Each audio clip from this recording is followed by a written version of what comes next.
Welcome to Leadership for the Future, Warrior, Scholar, Sage, episode number 89.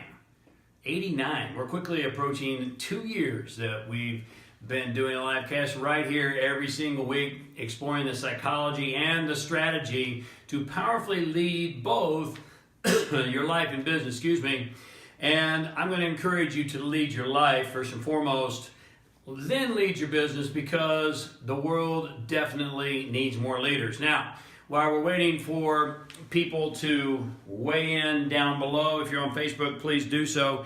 Just say hello down below, tell me who you are and where you're coming in from as we continually grow this community around the globe. It does my heart glad to come back. As you probably already know, I come back after the fact, and if you have additional questions or you need more details or more information, just put them down below and I'll come back and answer them when we get done here.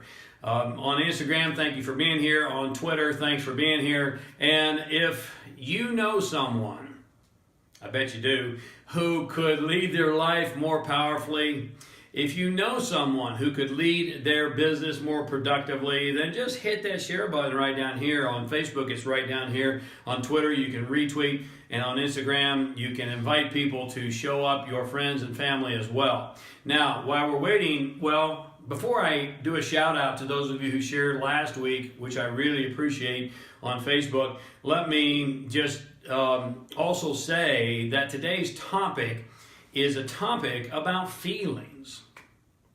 Now, let me ask you the question, and then I'm going to come back and do a shout out. How does it feel to be a leader? Now, I think that's ironic because many times, or what is ironic, we don't hear a lot about feelings in the context of leadership. But I'm going to tell you that's part of the problem. So just sit with that for a moment. Let me do a quick shout out to those of you on Facebook who shared last week and who sometimes share every single week. Bear, if you can put that up, that would be a good thing. Nora Jones, thank you for sharing. Tommy Allen Rains, Pranav Hanreo, Anthony Rogers, as always, thank you. Susan Norkett, Javier Leva, Edwin Marin, Kelton Jeter, scoot that over just a little bit towards you, Bear. Thank you. Kristen Ageton, Marcus Romaine, thank you for sharing. Baltazar Gomez, David Curlew, Kristen, is that Adjutant?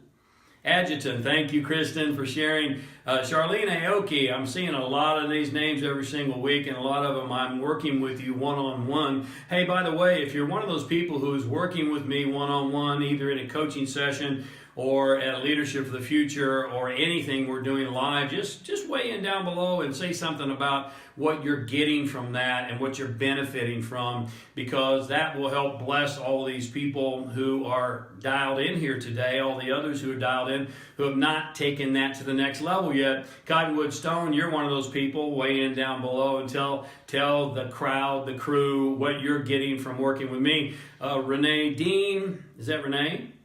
Thank you, Renee, for sharing. Atlanta Monday, Tony Francis, Wellbeing, Sandy Arango, and Mika Valley. Thank you so much for sharing. And really, it's super easy to help me, help you, help those you love and care about just by hitting that share button down here. Hopefully, I'm not out of frame now because Bear kicked the tripod. But yes, it is live. Is Twitter okay? Because it looks a little crooked. So let's come back to leadership and feelings. And let me ask you the question once again, how does it feel to lead? Now, let's talk about this, because your brain is not built to make you happy. Your brain is not built to help you be fulfilled.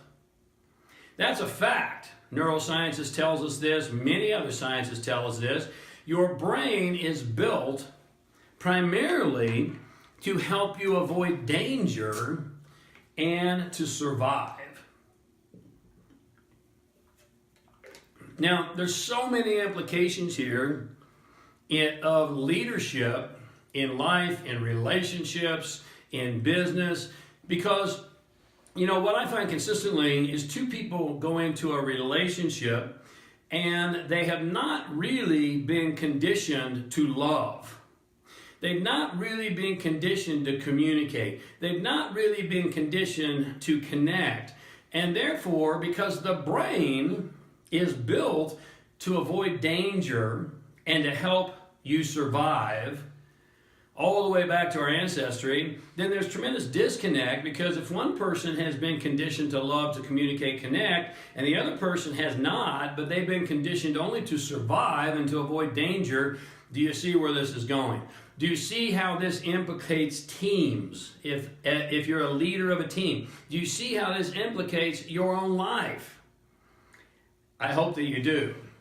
Now, if I were to ask you to tell me right now, how many gifts do you have in your life right now? If I were to ask you to answer the question, in how many ways are you extremely blessed right now? If I ask you to quickly tell me 3 things that you're grateful for, can you do it? Boom, boom, boom, without hesitation. And you say, what does that have to do with leadership, James? Everything. Everything. Because leadership is first and foremost taking control of your own mind, and thereby taking control of your life. Are you with me on this? Because if you've been following this series has been long. I think this is episode number 11 of the Leader Mastermind. And if you missed the previous episodes, then you can catch them on my YouTube channel, and I'd encourage you to do that. Even if you didn't miss them, go back and repeat them, because repetition is the second law of learning and transformation. That's how you learn, that's how you grow. Then, if you've been there, though, through this entire series, that I think this is number 11 in the series of the Leader Mastermind, then you know there's only one mind in this entire universe. Max Planck, the father of quantum physics, tells us that. This is not some airy-fairy, new age, whatever the hell that means, concept. This is hard science. And leadership begins in your mind, and your mind is a piece of that mind. So what's it have to do with leadership? Everything. True leaders think differently than the masses. True leaders. Now remember, again, in previous episodes, we've defined that what we're calling true leaders has very little to do with followers. It has very little to do with how much income you make. It has very little to do with how many titles you might have. It has very little to do with how much materialism you might have. It has almost everything to do with you being committed to a cause that's bigger than your own personal needs and desires. And so true leaders think differently than wannabe leaders or the masses. You see, in studies of ultimate performers, please put this in your notes, it proves that they focus more on how they're going to feel than on anything else. Now, I know this seems counterintuitive, and I know you don't hear about this in very many circles, if any, but it's true nonetheless. What drives ultimate performance is feeling. It's not thinking, it's not doing, it's not achieving, it's feeling. You know, when I was able and blessed to share the stage with Richard Branson several years ago, he stated in his presentation, quote, "I never ask if something is going to make me money. I only ask myself, is it going to be fun?" Now, here's one of the richest guys in the world. Yes, he's a billionaire. And what drives him? I think fun is a feeling. Last time I checked, that's a feeling. Now, hang on for just a moment, because you might think this is going contrary to things I've shared with you in the past, but just stay with me here. Whether you're consciously aware of it or not, the primary driver of every single action that you take is how you think it's going to make you feel. You follow that? You see, there's a lot of people that want to argue with me on this. When I talk about this in live events, they will say, "Oh, not me, James. I'm reasonable. I'm rational. I'm a logical thinker." And they want to argue with me that they're driven by logic. But the fact is, this is a lack of understanding. We're all driven by emotion. Now, I'm a student of language. You probably know that. Look at the word emotion. It's nothing more than energy in motion. It moves the body to act. And I'm going to promise you, check in with yourself, and you'll find this true. Even the staunchest analytical individual that you know, who will swear up and down that he or she is driven by logic, is actually driven by how strongly he or she feels something is logical. You with me on this? That we're all driven by feeling. Even the most logical individual who says, oh, everything I do is by logic, all my decisions are logic, they are only driven by how strongly they feel something is logical. Because feeling, emotion, is what drives motion. Your unconscious is the feeling center, it's the emotional line. And that's what runs the body, it moves your body to act. I could spend days on this. And that's what coaching and live events are for, right? So I hope you'll let me help you take your power back by understanding how these things work. Look, let's go to Elon Musk. Elon Musk is an intelligent guy. Whether you like him or not, you have to admit, he's a pretty intelligent guy. He's got a background in technology. And here's what he says, quote, pay attention to this sentence. The thing that drives me is that I want to be able to think about the future and feel good about that. You follow that? I want to be able to think about the future and feel good. Elon Musk, grounded in technology, is driven by wanting to feel good about the future. Now look, I'm not suggesting, and here's where I said this might go contrary to what we've shared and explored before, that I'm telling you you're going to feel good all the time, every single moment of every single day. You're not, and you won't. Sorry to burst your bubble if you're a romantic, but that's just a fact, and you, like me, know it. But what I am suggesting is that you develop the mental toughness and the emotional strength to get back to a good and resourceful feeling space as quickly as possible. Are you going to get knocked off? Of course you are. Even when you teach this stuff, I get knocked off. And yet, what mastery develops is the ability to get back on as quickly as possible. Now, there are several strategies for doing this, and it's really way too complex to go into depth and detail here in this short live cast, but here's a couple of thoughts for your notes. Number one, your vision for your life, for your business, for your future should be long-term and for the long game. Your measurements, we could also call those goals, on the other hand, should be short-term. And, by the way, the shorter the better. Let's just think this through. If you're measuring the accomplishments of your grand vision, your big idea, every single day, you're going to most likely feel disappointed. Are you with me? Because grand visions, big ideas, and powerful transforming purposes, what I call PTPs, take patience. They take perseverance. They take grit. They take time. They're not going to happen overnight. And you know this is true. So if you're measuring your PTPs, powerful transforming purpose outcomes, yearly, for instance, you're going to have some good years and some bad years. And if you're an entrepreneur and a leader, you know this is true. We all do. And a lack of patience, perseverance, and grit will leave you feeling poorly. Not a good move, not a productive move. So what you've got to set up is what's called feedback loops.